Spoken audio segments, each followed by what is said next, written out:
Olá, eu me chamo Jade e hoje o tema da aula vai ser a Revolução de 1930 e o governo provisório de Vargas. Primeiro, para a gente compreender a chegada de Getúlio Vargas ao poder e como decorreu a Revolução de 1930, a gente precisa entender alguns pontos, principalmente os antecedentes dessa revolução. Então vamos lá. Nesse período, a gente vive uma decadência do arranjo político característico da Primeira República. Ou seja, a gente precisa compreender qual era a característica primordial da Primeira República, né? A gente precisa entender a importância das oligarquias e a política dos governadores. As oligarquias, elas eram basicamente a base da política brasileira.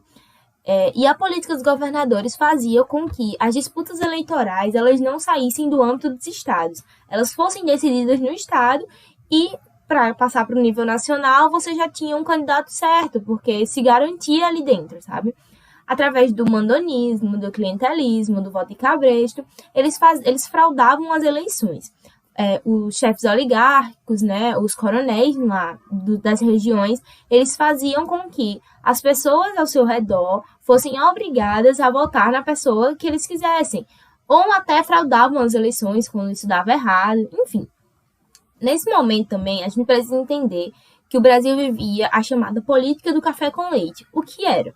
Foi um momento de alternância do poder executivo federal entre São Paulo e Minas Gerais. Nesse momento, o Washington Luiz, que era o presidente, né, o que foi que fez chegar a essa quebra desses laços políticos, né? O Washington Luiz, que era o presidente paulista, deveria indicar um presidente Minas Gerais, como sempre aconteceu. Só que ele não fez isso. O que aconteceu foi que ele não fez isso. Ele indicou um candidato paulista novamente, que seria Júlio Prestes. E aí, Minas Gerais, revoltada com a situação, decidiu formar a Aliança Liberal. Mas o que foi a Aliança Liberal, né? Quem a formava? A Aliança Liberal foi um grupo político formado por alguns políticos que representavam, na verdade, essas oligarquias, assim como Epitácio Pessoa fez parte dessa Aliança Liberal, mas era formado principalmente por Minas Gerais, a Paraíba, o Rio Grande do Sul, foram, assim, as cabeças, digamos assim, da Revolução de 1930, estavam bem ligadas à Aliança Liberal. Além deles, também estavam os tenentes, que já tinham uma certa revolta com essa imposição política, né, da política do café com leite, então se juntou à Aliança Liberal. E por que eles lutavam contra o governo da época? Eles não lutavam contra o poder da base oligárquica, contra um fato de se manter a política na mão das mesmas pessoas, mas eles lutavam contra as fraudes eleitorais que aconteciam bastante naquele período e contra a imposição de São Paulo de falar, olha, não, vai ser um candidato paulista, a gente vai continuar aqui nos paulistas, e como as eleições eram fraudadas, então provavelmente seria eles mesmos. E, ok, isso aconteceu com as eleições de 1930, né? Nas eleições, a gente tem até aqui uma imagem, né, da campanha da Aliança Liberal em 1929, no Rio de Janeiro, em que se formou uma base política para concorrer à presidência da República, em que o presidente seria Getúlio Vargas e o vice seria João Pessoa. Ok. Só que após a Revolução de 1930, na verdade, antes da Revolução, já havia muitas dissidências que aconteciam entre os tenentes e as bases oligárquicas. Por quê? Esses tenentes, eles queriam uma reforma, acreditavam na reforma agrária, queriam as leis trabalhistas, queriam um Estado centralizador, autoritário. Eles acreditavam na participação do povo na política, mas eles só acreditavam nisso após uma conscientização nacional.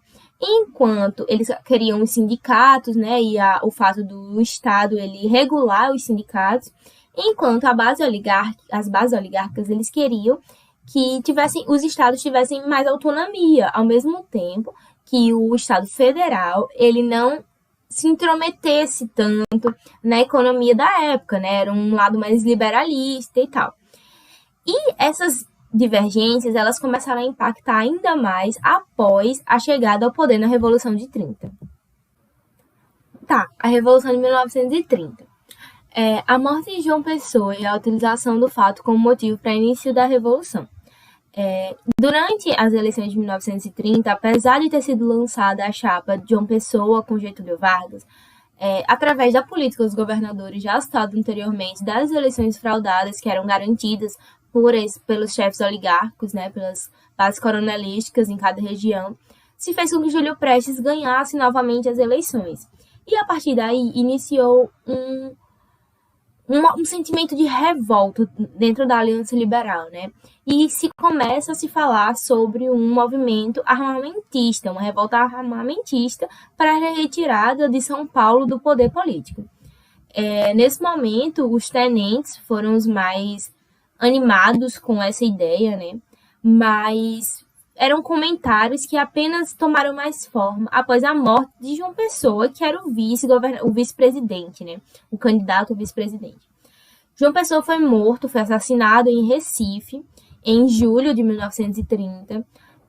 Os motivos foram muito mais pessoais do que políticos, foram após uma briga entre um rival político dele, da capital do estado paraibano, em que João Dantas, após ter sido exposto por João Pessoa, né, com suas cartas com sua namorada, em correspondência com sua namorada, assassinou, né, e sendo que, apesar de não ter nada a ver com o contexto nacional, a morte de João Pessoa foi utilizada como estopim, né, disseram que a oposição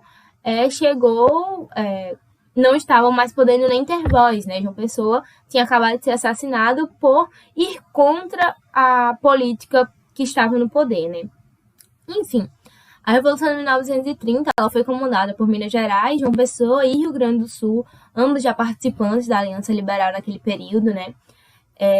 A formação de levantes armados contra o presidente Washington Luiz, principalmente no Nordeste, no Sul e no Sudeste do país. Então, a ideia, que antes era só ideia, né, dos levantes armados, após a morte de João Pessoa, tomou-se forma e realmente aconteceu. Até que houve a deposição de Washington Luiz, né, e a instauração do governo provisório. Eles conseguiram, antes da posse de Júlio Prestes, que era o mais correto, assim, o mais correto a se fazer, e aí Getúlio Vargas ele assume em 3 de novembro de 1930. Getúlio Vargas, que já era um dos cabeças, né, da Aliança Liberal, da Revolução de 1930, ele assume instituindo o que seria um governo provisório. Mas vamos lá. Esse governo provisório ele durou 4 anos, né, de 1930 até 1934, e durante esse período, muita coisa aconteceu. Após ele chegar, ele começa um estabelecimento de normas que garantissem a centralização do poder. Então, a Constituição ela não era mais válida e apenas era válida o que era bom para eles ou não. Eles não cumpriram as medidas anunciadas como prioridades, que era exatamente o fim do poder das bases oligárquicas, né? Isso a gente pode ver através da presença, né, de nomes de chefes oligárquicos presentes até na Aliança Liberal. Então, como que eles iam contra as próprias pessoas que fizeram ser chegada ao poder, né? Apesar de ter esse como objetivo, um dos objetivos, na verdade, ele não foi levado mais à frente.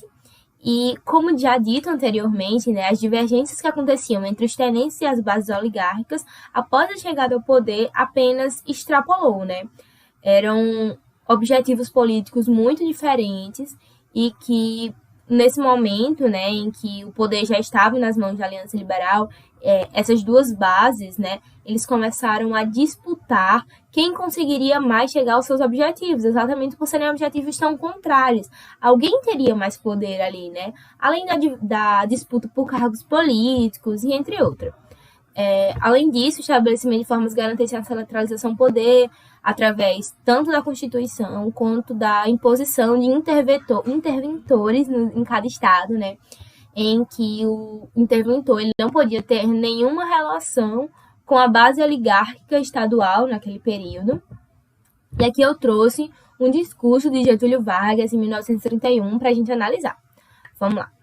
Antes de tudo, o problema brasileiro é um problema de administração. Os erros e as falhas resultantes da anarquia administrativa foram os causadores diretos dos nossos maiores males e os fatores decisivos do movimento revolucionário. Ou seja, ele já começa o seu discurso com uma crítica, né, à política do café com leite, à política dos governadores, às fraudes eleitorais existentes naquele período. Então, a gente já vê que ele já começa ali justificando o movimento revolucionário devido a essas fraudes eleitorais, essa política sem ordem, sem lei que estava ocorrendo. Afirma pura e clara verdade, dizendo que o governo provisório, embora ditatorial, tem procurado governar legalmente. Começou restringindo seus poderes discricionários com a decretação de uma lei orgânica, que enumera as leis em vigor e continua a esforçar-se sinceramente para assegurar todos os direitos. Tá, como que é um governo legal se ele é ditatorial, ele chegou ao poder sem ser por eleições, apesar de que as eleições elas não eram também, né, legais devido às fraudes eleitorais, mas como que se pode afirmar que um governo ele era legal se ele não chegou de forma honesta ao poder, né, através de umas eleições, enfim. Ele ainda fala ali que se esforça para assegurar todos os direitos, o que a gente sabe que não é verdade, devido a toda a questão da Constituição, já dito anteriormente. Inclusive, ele continua falando sobre isso. A Constituição da República, que adotou como princípios basilares a federação e o regime representativo presidencial, não foi abolida e nem revogada. Não foi isso que aconteceu. Apenas suspensa parcialmente, sua revisão ficará a cargo da Assembleia Constituinte a convocar-se. A gente vê nessa frase exatamente aquilo que eu tinha dito anteriormente, né? Ele só utilizava daquilo que fosse bom para a base, né? Para a Aliança Liberal, para os objetivos políticos, né?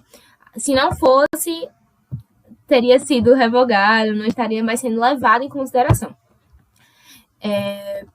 Os contratos...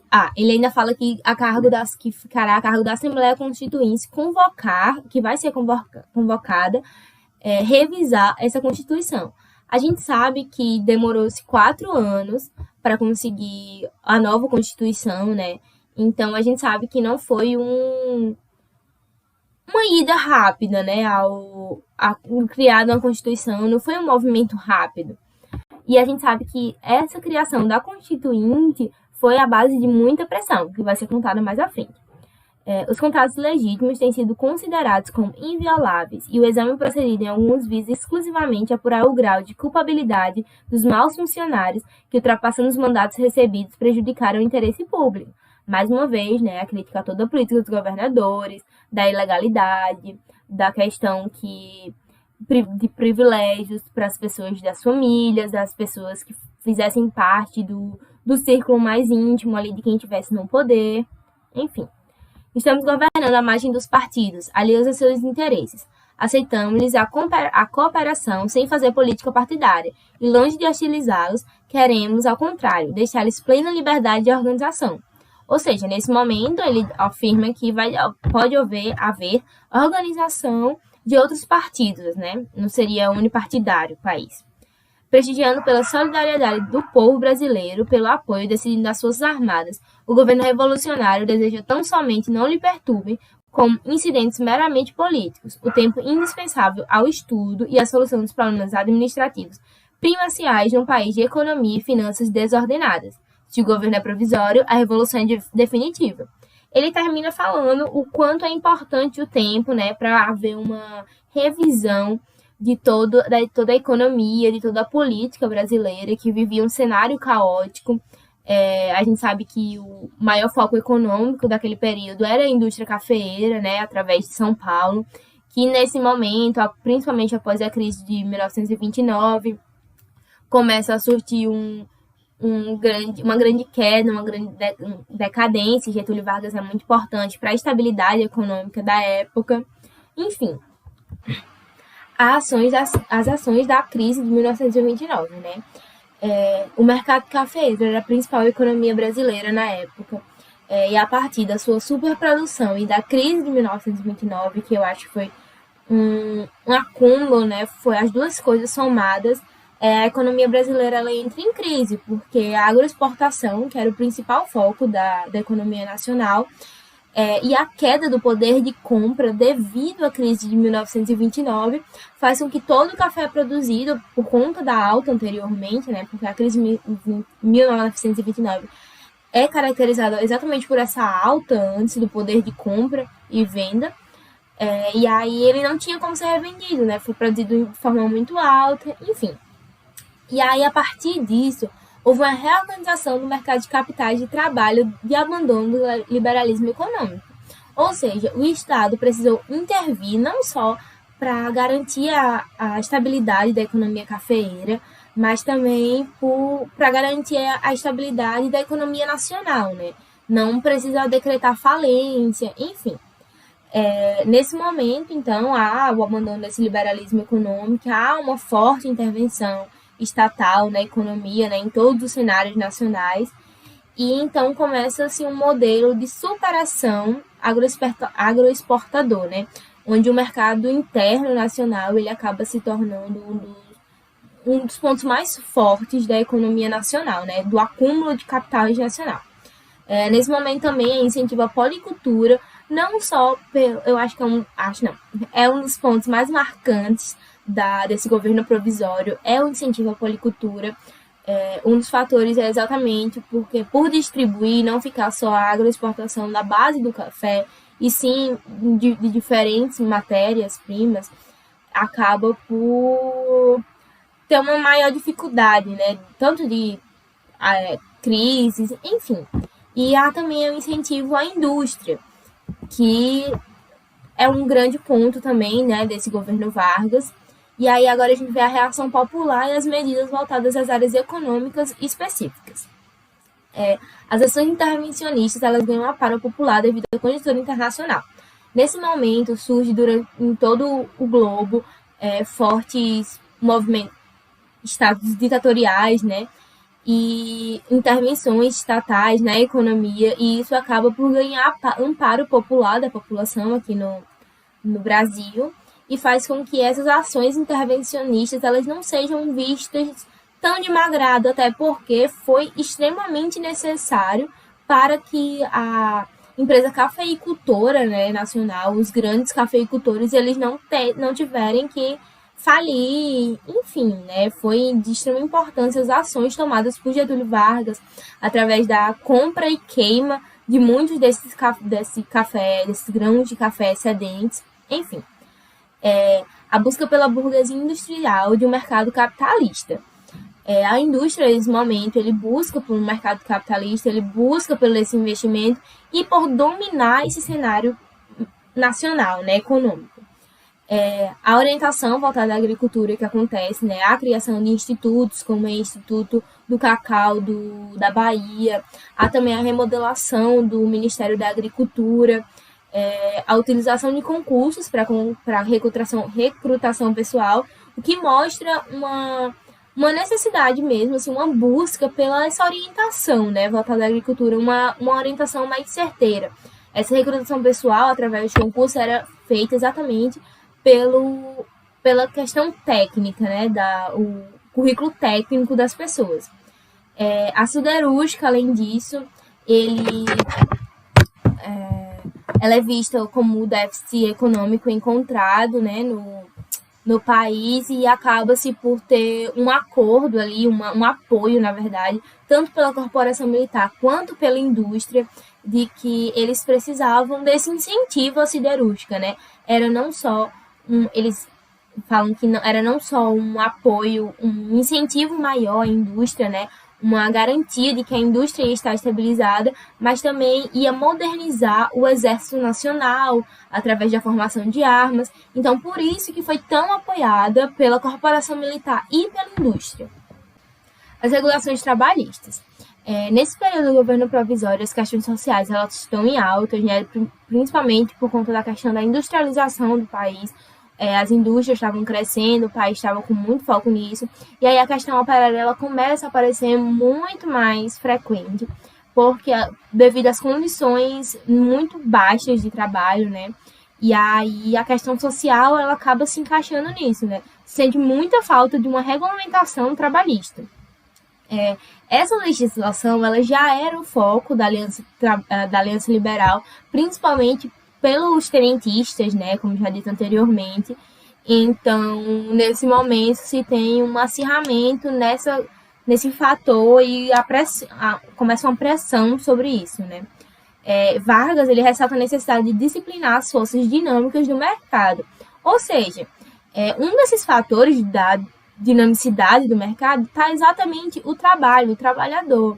E é necessário se dar uma boa qualidade de trabalho para essas pessoas, né? Condições de trabalho.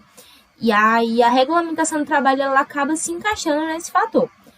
Por isso é criado a criação do Ministério do Trabalho, da Indústria e do Comércio em novembro de 1930. Além disso, surge a questão do sindicato único, ou seja, cada classe trabalhista ela poderia ter um sindicato que seria federalizado, digamos assim, né? Na verdade, teria o aval federal de funcionamento e ele seria o oficial da profissão, né?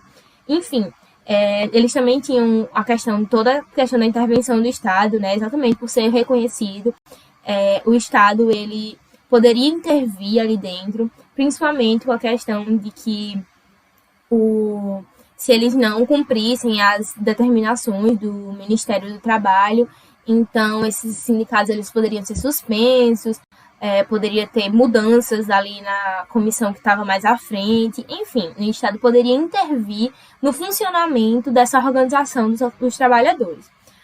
Surge nesse momento também as juntas de conciliação e julgamento. O que seriam isso? As brigas, né, quando não estava dando certo o relacionamento entre o patrão e o trabalhador era levado exatamente para essas juntas de conciliação, em que havia uma judicialização desses confrontos e acabava-se por chegar era meio como um processo em que se tentaria chegar no melhor ponto para os dois. Só que nesse momento também há uma tentativa por Getúlio Vargas, era muito necessário entender isso, que é uma tentativa de atrair o proletariado para a cooperação do Estado. Ou seja, o governo Vargas, ele deu para os trabalhadores a regulamentação trabalhista, ele deu muitas coisas que não se tinham antes, que os trabalhadores eles não tinham antes, eles ficavam muito à mercê dos seus patrões, mas ao mesmo tempo ele não dá a fiscalização necessária para isso. Exatamente para não brigar com os chefes, né, com as grandes cabeças por trás da economia. Ele precisava ali manter a cooperação com o Estado por todos os lados. Então, exatamente, ele vai dar as regulações e a propaganda do Estado vai dizer exatamente isso. Olha, a gente está ajudando o trabalhador. Exatamente para o trabalhador apoiar o governo quando necessário, não começar manifestações, não apoiar manifestações também, enfim. Além disso, há uma busca técnica e profissionalizante dos trabalhadores, principalmente com a criação do ensino secundário profissional. O que é que acontece nesse período, né? O ensino secundário profissional, ele entra como se fosse um ensino técnico, em que você acaba se dividindo, né, os operários, né, o trabalho manual com esse ensino secundário profissional, né, que seria mais para a formação de operários, enfim, e as faculdades ficariam exatamente com as elites, né? Seria aquele pensamento, aquela questão mais, o trabalho mais mental, enfim. É muito necessário entender também que todas as regulamentações trabalhistas, elas dizem a ver com os trabalhadores urbanos. Então, eram os trabalhadores, esse foco está ali na população urbana, os trabalhadores rurais, os grandes patrões rurais, eles não sofriam muitas consequências com essas regulamentações, porque se a fiscalização ela já não acontecia nem tanto na cidade, na área rural, era de menor ainda, não tinha essa fiscalização que conseguisse manter uma organização completa, né? Além disso, tudo isso já dito foi um objetivo em potencializar a indústria brasileira, dar boas condições de trabalho ao operário, exatamente para ele retribuir no seu trabalho, ele conseguir dar o seu máximo. e manter ali o seu poder no governo, né, sem sair. A Revolução de 1932. Se vê uma foto aqui ilustrativa, né, do que teria sido essa Revolução Armada, que partiu por São Paulo, né, foi formada exatamente por dois lados, era o Estado de São Paulo contra todo o governo federal, né. Ele apresentava dois motivos, a gente sabe que, como já disse anteriormente, São Paulo, ele saiu do poder após a Revolução de 1930, né, então a perda do protagonismo político e econômico da elite cafeeira, porque a partir da chegada de Getúlio Vargas no poder, o foco da economia nacional ele sai do café e há um incentivo à policultura, há um incentivo à industrialização. Então, o café ele se torna apenas, apesar de ser muito forte, exatamente por já estar estabilizado esse cenário, mas ele se torna mais um das bases econômicas nacionais, sabe? Então, esse foi um dos motivos da Revolução de 1930. E aí, o que eles pedem é exatamente o estabelecimento de uma nova Constituição. Eles apresentam essa justificativa. Já está em 1932, Getúlio Vargas entra no poder em 1930, afirmando que era um governo provisório, que era um governo de remodelação para a entrada de uma nova constituinte e formação de uma nova Constituição, né? E que teria que ser um governo legal. Então, entra-se tudo nessa questão, né, do embate. E aí, a partir dessas motivações, que São Paulo ela entra numa revolução armada contra o governo federal. Numa tentativa de segurar essa revolução, Getúlio Vargas, ele coloca, na verdade, em São Paulo, um interventor paulista para comandar o Estado, né? E aí ele publica o Código Eleitoral também, porque também era outra reivindicação deles, as eleições. Getúlio Vargas já estava 2 anos no poder, ainda não tinha tido eleições, ainda não se tinha expectativa de umas eleições, de uma nova constituinte, não se falava tanto sobre isso. Então, só se falava sobre isso, sobre outras pessoas, né? Não partia por meio do governo falar sobre isso, a não ser de que ia vir e não chegava. E aí ele tenta, né, colocar esse interventor paulista, o que não consegue segurar essa revolução. E aí a revolução ela continua. Só que o que acontece é que São Paulo ela fica sozinha. Apesar dela pedir apoio aos outros estados, os outros estados eles estão muito bem estabilizados com o governo federal, sabe? São Paulo que era o mais prejudicado, porque ele queria, né, ser a predominância econômica, queria ser a predominância política, não aceitava ainda que tinham perdido isso. Então, São Paulo acaba por ficar sozinho, porque não há adesão de outros estados nessa revolução. E aí, essa falta de apoio acaba causando a rendição militar paulista. Ou seja, São Paulo acaba por perder essa revolução de 1932, né? Há uma perda militar de São Paulo, mas a pressão através dessa revolução e através dos comentários gerados exatamente por conta dessa revolução em outros estados, em âmbito nacional, faz com que São Paulo acabe que saiu ganhando politicamente e Vargas acaba saindo perdendo, né? Com essa revolução, eles conseguem a formação das eleições para a nova Constituinte, e aí São Paulo lança uma chapa essa que ganha. Então, São Paulo ela tá ali comandando a nova Constituinte, ou seja, sai num grande lucro, né? O interventor do Estado ele se torna Armando de Sales Oliveira, um paulista ligado às bases oligárquicas, que através das suas medidas ele acaba por conseguir muitas coisas, principalmente para a elite cafeeira ali de São Paulo, como o rescalonamento das dívidas dos agricultores em crise. Então, São Paulo acaba por ganhar muita coisa nesse período, apesar da perda militar, né? Acredita-se que foi exatamente isso. São Paulo perdeu militarmente, mas acaba ganhando politicamente. Através dessa Constituinte formada em 1932, após a Revolução de 1932, surge a criação da Constituição de 1934, né?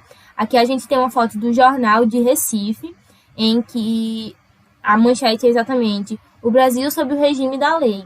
foi promulgada a Constituição e eleito o presidente da República, recaindo a escolha por grande maioria dos votos no senhor Getúlio Vargas. Getúlio Vargas ele continua no poder agora de forma legal, mas foram feitas eleições indiretas, né, a partir da Constituinte, e ele continua nesse poder, né, dando início a uma outra era do seu governo. Enfim, o que essa Constituição de 1934 diz? A gente vê um foco muito trabalhista nessa Constituição. As medidas trabalhistas tomadas ao longo dos anos, elas permanecem, né, elas se fincam mais às leis nacionais.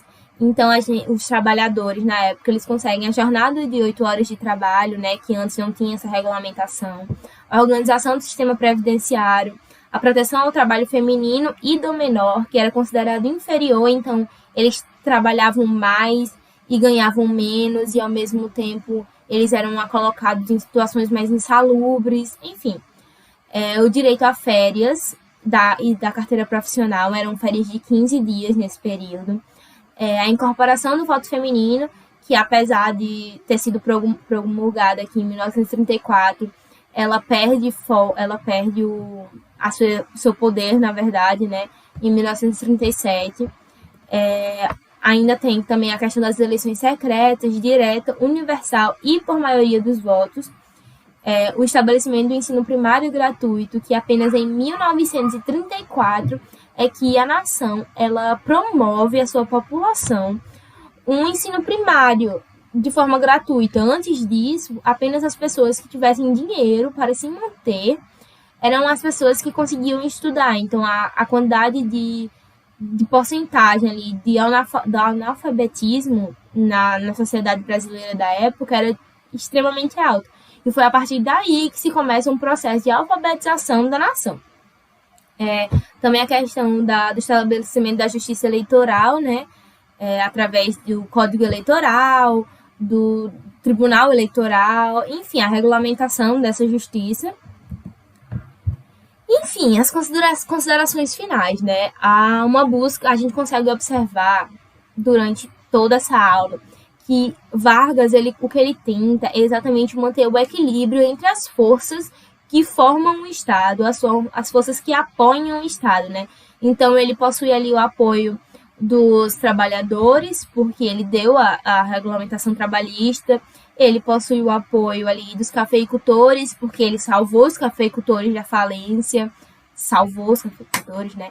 Ele consegue o apoio dos chefes industriais, porque ele incentivou a indústria, ele incentiva a policultura, ele incentiva muita coisa, então ele acaba que ele dá um pouquinho para cada base ali, e ali ele junto com isso, dessa forma ele vai juntando toda uma base política para se sustentar nesse poder, né? Apesar de em 1934 ele precisar lançar a nova Constituição, né, lançar a Constituinte, ele acaba saindo ganhando, porque ele permanece no poder. As medidas tomadas por ele favorecem muita gente, então ele consegue garantir os tenentes também, e a base política dele está ali forte ainda, né? A gente observa também a utilização do movimento operário como forças para a cooperação do Estado. Exatamente o que já tinha dito anteriormente, né? Ele utiliza o movimento operário como massa de manobra, os sindicatos ali, considerados por ele, né, oficializados por eles. Esses operários, eles são utilizados, ele dá a regulamentação em troca de algo, né? Eu quero seu apoio, eu quero que você se mantenha ali firme e ajude a manter o Estado Nacional, porque esse é o Estado Nacional que o Brasil merece.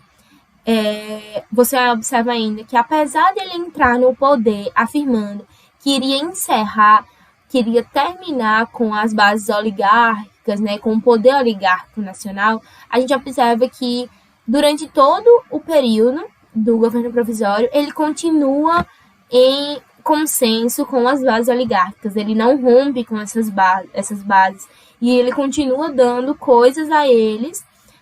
Essas bases, elas se remodelam, né, acabam indo assim para áreas exatamente por incentivo em várias áreas, ela acaba indo para vários lugares, mas ele não rompe, né, com essas bases oligárquicas e elas continuam fortes em vários lugares da nação.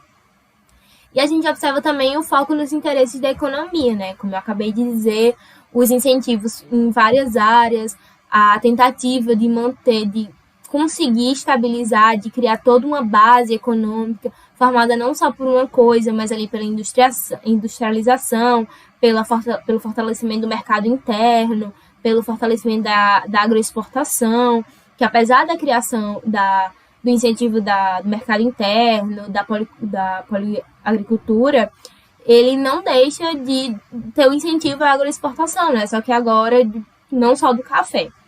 Enfim, é isso. Utilizei para fazer essa aula o texto, o discurso factual como simbólico do poder à legitimação desterritorializada do governo provisório de Getúlio Vargas, do professor Martinho Guedes dos Santos Neto, onde eu peguei o texto, o discurso de Getúlio Vargas, de 1931.